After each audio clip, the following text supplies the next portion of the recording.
أعوذ بالله من الشيطان الرجيم قل هذه سبيلي أدعو إلى الله على بصيرة أنا ومن اتبعني وسبحان الله وما أنا من المشركين۔ آپ کہہ دیجئے میری راہ یہی ہے، میں اور میرے متبعین اللہ کی طرف بلا رہے ہیں پورے یقین اور اعتماد کے ساتھ، اور اللہ پاک ہے اور میں مشرکوں میں نہیں۔ ومن أحسن قولا ممن دعا إلى الله وعمل صالحا وقال إنني من المسلمين۔ ولا تستوي الحسنة ولا السيئة ادفع بالتي هي أحسن فإذا الذي بينك وبينه عداوة كأنه ولي حميم وما يلقاها إلا الذين صبروا وما يلقاها إلا ذو حظ عظيم۔ اور اس سے زیادہ اچھی بات والا کون ہے جو اللہ کی طرف بلائے اور نیک کام کرے اور کہے کہ میں یقیناً مسلمانوں میں سے ہوں۔ نیکی اور بدی برابر نہیں ہوتی، برائی کو بھلائی سے دفع کرو، پھر وہی جس کے اور تمہارے درمیان دشمنی ہے ایسا ہو جائے گا جیسے دلی دوست، اور یہ بات انہی کو نصیب ہوتی ہے جو صبر کرتے ہیں، اور اسے سوائے بڑے نصیب والوں کے کوئی نہیں پا سکتا۔ علیکم ورحمۃ اللہ وبرکاتہ۔ ان الحمد للہ نحمده ونستعینه ونستغفره ونعوذ باللہ من شرور انفسنا ومن سیئات اعمالنا من يهده الله فلا مضل له ومن يضلل فلا هادي له واشهد ان لا اله الا الله وحده لا شريك له واشهد ان محمدا عبده ورسوله۔ يا أيها الذين آمنوا اتقوا الله حق تقاته ولا تموتن إلا وأنتم مسلمون۔ يا أيها الناس اتقوا ربكم الذي خلقكم من نفس واحدة وخلق منها زوجها وبث منهما رجالا كثيرا ونساء واتقوا الله الذي تساءلون به والأرحام إن الله كان عليكم رقيبا۔ يا أيها الذين آمنوا اتقوا الله وقولوا قولا سديدا يصلح لكم أعمالكم ويغفر لكم ذنوبكم ومن يطع الله ورسوله فقد فاز فوزا عظيما۔ أما بعد فإن خير الحديث كتاب الله وخير الهدي هدي محمد صلى الله عليه وسلم وشر الأمور محدثاتها وكل محدثة بدعة وكل بدعة ضلالة وكل ضلالة في النار۔ أعوذ بالله السميع العليم من الشيطان الرجيم من همزه ونفخه ونفثه۔ الذين آتيناهم الكتاب يتلونه حق تلاوته أولئك يؤمنون به ومن يكفر به فأولئك هم الخاسرون۔ بھائیو، سورۃ البقرہ کی جو آیت ابھی آپ کے سامنے تلاوت کی گئی، اس آیت میں اللہ تبارک و تعالیٰ نے اپنے ان بندوں کی تعریف کی ہے جو اس کی نازل کردہ کتاب کی کما حقہ تلاوت کرتے ہیں۔ قرآن مجید اللہ تعالیٰ کی کتاب ہے اور وہ آخری صحیفہ ہدایت ہے جسے انسانوں کی ہدایت کے لیے اللہ تبارک و تعالیٰ نے اپنے آخری پیغمبر محمد صلی اللہ علیہ وسلم پر نازل کیا۔ یہ اللہ کا کلام ہے، لہٰذا قرآن سے تعلق رکھنا اللہ تعالیٰ سے تعلق رکھنے کی مانند ہے۔ قرآن سے تعلق قائم کرنا اللہ تبارک و تعالیٰ سے تعلق قائم رکھنے کی مانند ہے۔ اسی لیے نبی کریم صلی اللہ علیہ وسلم نے بخاری شریف کی روایت میں سب سے بہتر معلم قرآن کے معلم کو قرار دیا اور سب سے بہتر متعلم قرآن کے متعلم کو قرار دیا۔ آپ فرماتے ہیں خیرکم من تعلم القرآن وعلمہ، تم میں سب سے بہتر وہ لوگ ہیں جو قرآن سیکھتے ہوں، قرآن سکھاتے ہوں۔ دنیا میں کتنے علوم نہیں ہیں، اور ہر علم کے کتنے معلم نہیں ہیں، اور ہر علم کے کتنے متعلم نہیں ہیں، لیکن نبی کریم صلی اللہ علیہ وسلم نے فرمایا کہ اشرف العلوم قرآن کا علم ہے، اور اشرف المعلمین قرآن کے معلمین ہیں، اور اشرف المتعلمین سیکھنے والوں میں سب سے بہتر طلباء اور سب سے بہتر سیکھنے والے قرآن مجید کے سیکھنے والے ہیں۔ یہ وہ کتاب ہے جس کے ایک ایک لفظ اور جس کے ایک ایک حرف کی تلاوت پر اجر عظیم کی نوید سنائی گئی ہے۔ ترمذی کی ایک روایت میں نبی کریم صلی اللہ علیہ وسلم نے فرمایا کہ قرآن مجید کے ایک ایک حرف کی تلاوت پر 10 نیکیاں اللہ کے پاس ملیں گی، اور آپ نے فرمایا میں یہ نہیں کہتا کہ الف لام میم پورا ایک حرف ہے، بلکہ الف ایک حرف ہے، لام ایک حرف ہے، میم ایک حرف ہے۔ اگر کوئی الف لام میم پڑھتا ہے کم از کم 30 نیکیاں اسے ملتی ہیں۔ قرآن مجید یہ وہ کتاب ہے کہ جو کل قیامت کے روز اپنے پڑھنے والے کے حق میں سفارشی بن کر آئے گی، اپنے پڑھنے والے کے حق میں اللہ تبارک و تعالیٰ کے پاس سفارش کرے گی۔ مسلم شریف کی روایت میں آپ صلی اللہ علیہ وسلم نے فرمایا اقرأ القرآن فإنه يأتي يوم القیامة شفیعا لأصحابہ۔ آپ نے فرمایا کہ لوگوں قرآن مجید پڑھا کرو، اس لیے کہ یہ قرآن کل قیامت کے روز اپنے پڑھنے والوں کے حق میں سفارشی بن کر آئے گا۔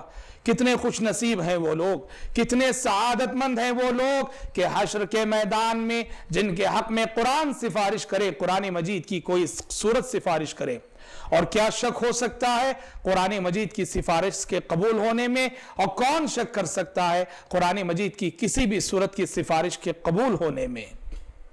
آپ صلی اللہ علیہ وسلم نے قرآن مجید کے قاری کو جو بہتر انداز میں قرآن پڑھتا ہو، مہارت کے ساتھ قرآن مجید تلاوت کیا کرتا ہو، آپ صلی اللہ علیہ وسلم نے قرآن کے ایسے قاری کو فرشتوں کی قربت، فرشتوں کی معیت اور فرشتوں کی رقابت کی بشارت سنائی ہے کہ ایسے لوگ فرشتوں کے ساتھ ہوں گے کل قیامت کے روز۔ آپ نے فرمایا الماہر بالقرآن مع السفرة الکرام البررہ۔ بخاری شریف کی روایت ہے، فرماتے ہیں جو شخص پوری مہارت کے ساتھ قرآن مجید پڑھتا ہو، مہارت کا مطلب قواعد تجوید کے لحاظ کے ساتھ، حروف کے مخارج کے اعتبار کے ساتھ، اچھی آواز میں، اچھے انداز میں قرآن پڑھتا ہو، فرمایا مع السفرة الکرام البررہ، یہ شخص قرآن کا ایسا قاری ان فرشتوں کے ساتھ ہوگا جو بزرگ ہیں، بزرگی والے ہیں، بڑے نیک ہیں، اور ان فرشتوں کے ساتھ ہوگا جو اللہ اور اس کے پیغمبروں کے درمیان سفارت کا کام انجام دیتے رہے۔ کل قیامت کے روز قرآن مجید کے قاری سے کہا جائے گا، کل اس سے کہا جائے گا اقرأ وارتقی ورتل کما کنت ترتل فی الدنیا۔ اس سے کہا جائے گا دیکھو یہ جنت ہے، دیکھو یہ جنت کے مراتب ہیں، دیکھو یہ جنت کے درجات ہیں، اب تمہارا درجہ وہاں ہے کہ پڑھتے جاؤ چڑھتے جاؤ، پڑھتے جاؤ چڑھتے جاؤ۔ دنیا میں جس انداز میں تم تلاوت کیا کرتے تھے آج بھی تلاوت کرتے جاؤ، جہاں تمہاری تلاوت ختم ہوگی جنت میں تمہارا مقام بھی وہ ہوگا۔ اللہ اکبر، کتنی بڑی سعادت مندی کی بات ہے، کتنے بڑے اعزاز کی بات ہے۔ اور یاد رکھنا اس اعزاز اور ان جیسی احادیث کے بارے میں عموماً یہ سمجھا جاتا ہے کہ یہ صرف حافظ قرآن کے بارے میں ہے جو کہ بن دیکھے پڑھتا ہے۔ نہیں، وہ لوگ جو قرآن کے حافظ نہیں ہیں لیکن قرآن مجید دیکھ کر پڑھتے ہیں اور دیکھ کر پڑھنا دنیا میں ان کی عادت رہی، یہ اعزاز اور یہ شرف ان لوگوں کے لیے بھی ہے۔ کل قیامت کے روز وہ بھی دنیا میں جس طرح پڑھتے تھے کل اللہ تعالیٰ نے وہ صلاحیت دے گا کہ وہ بھی جو ہے پڑھتے جائیں گے اور چڑھتے جائیں گے۔ نبی کریم صلی اللہ علیہ وسلم نے قرآن مجید کو اچھی سی اچھی آواز میں اور اچھے سے اچھے انداز میں پڑھنے کی تلقین کی ہے۔ آپ صلی اللہ علیہ وسلم کا گزر ایک رات صحابی رسول ابو موسیٰ اشعری رضی اللہ عنہ کے مکان پر سے ہوا۔ رات کا وقت تھا، ابو موسیٰ اشعری رضی اللہ عنہ اپنے گھر میں قرآن مجید کی تلاوت کر رہے تھے، بڑی پیاری آواز تھی، پڑھنے کا انداز بڑا پیارا تھا۔ نبی کریم صلی اللہ علیہ وسلم وہاں رک گئے، ان کی تلاوت کو سنتے رہے، اور جب ان کی تلاوت ختم ہوئی آپ صلی اللہ علیہ وسلم اپنے گھر آ گئے۔